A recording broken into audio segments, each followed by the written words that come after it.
This is All India Radio. Our next broadcast follows. This is All India Radio. You will now hear comments from the press. The Hindu, in its editorial titled Mumbai Marooned, says Mumbai once again struggled to stay afloat after the first heavy spell of rain this year, bringing back memories of the July 2005 flood. A single day of rain has killed 22 people in a wall collapse in North Mumbai, while many more died in Pune and elsewhere. In Ratnagiri, a dam gave way, creating a catastrophe. Flights have been cancelled and normal life is affected. As one of the wettest metropolises in India, getting about 210 centimetre of rain annually, it should have been a top-order priority to restore rivers and canals to manage floods. In a recent report, the Comptroller and Auditor General identified prolonged delays in the upgrading of storm water drain infrastructure in Mumbai. After the deluge of 2005, the consensus was for the flood-carrying capacity of the Methi River in the city to be increased, but the choked and polluted river was again overflowing this year. Beyond the sclerotic management of flood waters that relies on storm drains in Mumbai and several other Indian cities, there is a need for a new urban paradigm. For one thing, Mumbai, Thane, Ratnagiri and Raigad have during the last century displayed a high seasonality index indicating a relatively small monsoon window bringing a lot of rain. This is in contrast to steady, prolonged rain in the central districts in Maharashtra. So a new climate change influenced normal could mean fewer days of torrential rain and erratic monsoons. Managing them calls for a new approach that is ecological and makes restoration of existing urban wetlands and creation of reservoirs and water channels a high priority. The water question is the biggest challenge for Indian cities today, as both drought and flood are common.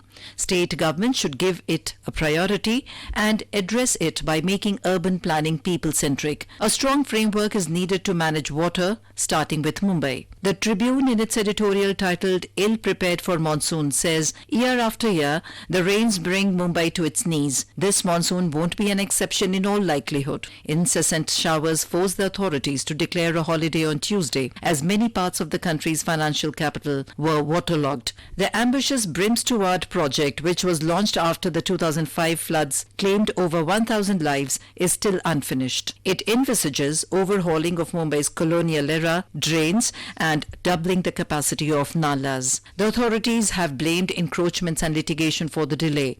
Unless the project is completed, there seems to be no respite in sight for the metropolis. With monsoon finally set to hit northern cities, their infrastructural inadequacy is likely to be exposed yet again.